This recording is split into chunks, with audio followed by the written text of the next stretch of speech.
Satyajit Ray is rated by many as one of the 5 great filmmakers in the history of world cinema. The following biography attempts a brief sketch of the life and works of the maestro. He was the grandson of Upendra Roy Kauture, the Bengali scientist and children's novelist, and the son of Sukumar Ray, the legendary limerick artist. He was a typographer with at least 2 internationally acclaimed typefaces to credit, a graphic artist, an author, a music creator and above all, a filmmaker. He was Satyajit Ray, a name respected and revered by movie enthusiasts the world over. Ray was born on May 2, 1921 to Sukumar and Suprabha Ray in the erstwhile Calcutta, now Kolkata.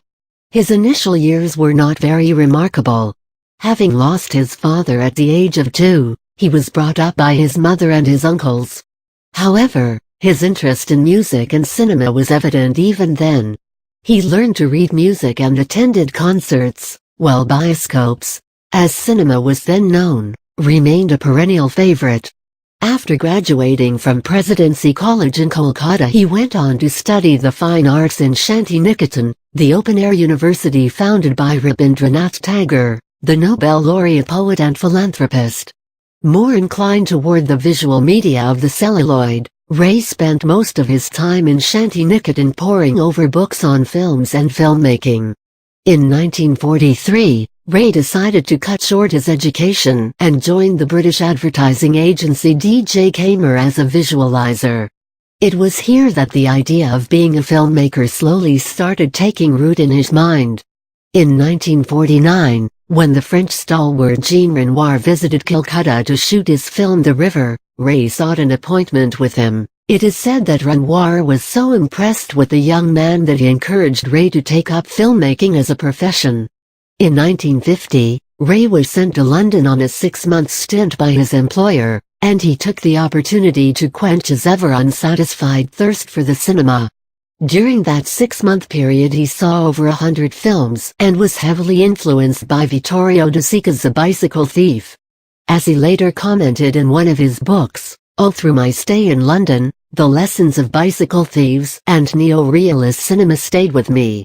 In retrospect, these 6 months perhaps formed the core of the conviction that prompted him to move ahead with what was still experimental cinema in those days. He was contemplating shooting his first film Pather Panchali with an unknown cast and on actual locations, an idea that did not find much favor with friends. There is an interesting story behind Ray's making of Pather Panchali. In 1944, D.K. Gupta, a senior colleague at DJ Kamer, started the Signet Press and requested Ray to illustrate the abridged version of a novel by Bibhuti Bandyopadhyay and also commented that the book might be made into a fine film. Until then, Ray had not indulged much in Bengali literature. But as his illustrations progressed, he came to realize that this was perhaps a story that he was looking for to make his directorial debut. A decade later, Pather Panchali, or The Song of the Road, was made, won the Grand Prix at the Cannes Film Festival, and had a 13-week run at the Calcutta theaters. Soon after completing Pather Panchali, Ray resigned his job at DJ Kamer to pursue a full-fledged career in filmmaking. By 1959, Ray had completed making Aparaido 1956, or The Unvanquished and Upper Censor 1959, or The World of Apu, the sequels to Pather Panchali. The 3 films together traced the life of the protagonist Apu from childhood to adulthood. Aparaido went on to bag the prestigious Lion's Door single quote at the Venice Film Festival. Unlike his contemporaries, Ray exhibited very little bias towards genre. While Pather Panchali and its sequels painted a fluid story of a single life, Kanchenjunga, 1962, his first color feature, wove a network around the lives of the patriarch, his daughters, and the other men in their lives, over the period of a single day. In Shatranj Ke Khiladi, 1977, or The Chess Players, Ray made a period drama set against the backdrop of the British annexation of the Indian Kingdom of Oudh. While in films like Gupigain Bagabain, 1968, and Hirak Ryardesh, 1980, there was a clear attempt to ridicule political lethargy and corruption through seemingly children's cinema. In 1978, Ray was declared to be one of 3 all-time best directors by the Berlin Film Festival Organizing Committee. Apart from being a master director, Satyajit Ray was also a talented music director. In fact, he had written the score for almost all of his films, aside from writing the screenplay, doing the theme illustrations and directing. In 1961, Satyajit Ray revived Sandesh, a children's literary magazine founded by his grandfather and continued by his father till his untimely and sudden death. The magazine continues to be published and widely read even today, with Ray's son Sandip Ray taking over the mantle as managing editor. In 1968, Ray had been approached by the editor of a widely circulated Bengali literary magazine to contribute a novel for its annual issue. Wielding the pen with as much ease as with the camera, Ray created 2 immortal characters in 2 different genres, Feluda, the detective, and Professor Shanku, the genius scientist.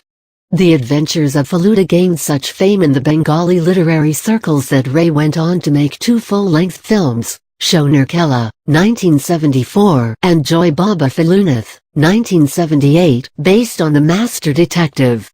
His Professor Shanku stories, too, found great favor with fans of Bengali teen science fiction. As a filmmaker and as an author, Ray had diverse interests, and science fiction was not the least of them.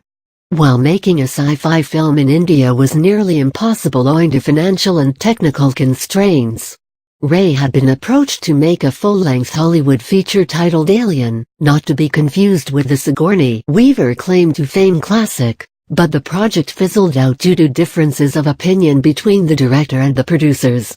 In the 80s, Ray suffered 2 major heart attacks and had to refrain from filmmaking for nearly 5 years. In 1988, he resurfaced with Ganashatru, an Indian rendition of Ibsen's Enemy of the People, and by 1990 had made 2 more films, the more notable being Agantuk, 1991, or The Stranger, which went on to become one of the top 10 earners in Paris that year. In 1992, Ray was awarded the Academy Award for Lifetime Achievement in recognition of his rare mastery of the art of motion pictures and for his profound humanitarian outlook. Unfortunately, Ray had suffered another heart attack and was confined to the hospital bed when the award was announced. The Academy Award Committee flew down to Calcutta to hand over the coveted statuette to him. On April 23, 1992, Satyajit Ray, the last Bengali Renaissance man, died at a Calcutta nursing home. The achievement of this versatile filmmaker is perhaps best explained in the words of the veteran Akira Kurosawa: the quiet but deep observation, understanding and love of the human race, which are characteristic of all his films, have impressed me greatly. I feel that he is a giant of the movie industry. Filmography: 1955 Pather Panchali, The Song of the Road, 1956 Abaraito, The Unvanquished, 1957 Parish Prathar, The Philosopher's Stone, 1958 Jalsar, The Music Room, 1959 Upper Sansar, The World of Apu, 1960 Devi, The Goddess, 1961 Teen Kanya, Three Daughters, 1962 Kinchenjunga, 1962 Abidjan, The Expedition, 1963 Mahanagar, The Big City, 1964 Charulata, The Lonely Wife, 1965 Kapurusho Mahapurush, The Coward and the Saint, 1966 Nayak, The Hero, 1967 Kiraya Khanna, The Zoo, 1968 Gupi Gain Bagabine, 1969 Aranyar Dinratri, Days and Nights in the Forest, 1970 Pratide Wandi, The Adversary, 1971 Simabada, Company Limited, 1973 Ashani Sankat, Distant Thunder, 1974 Sonar Kela, The Golden Fortress, 1975 Jano Aranya, The Middleman, 1977 Shatrange K K. Kilhari, The Chess Players, 1978 Joy Baba Filunath, The Elephant God, 1980 Pakur Diary, Piku's Day, 1980 Hirak Ryardesh, The Kingdom of Diamonds, 1981 Sadgauti, Deliverance, 1984 Garbear, The Home and the World, 1989 Ganesh True, An Enemy of the People, 1990 Sheka Persheka, The Branches of the Tree, 1991 Agantuk, The Stranger,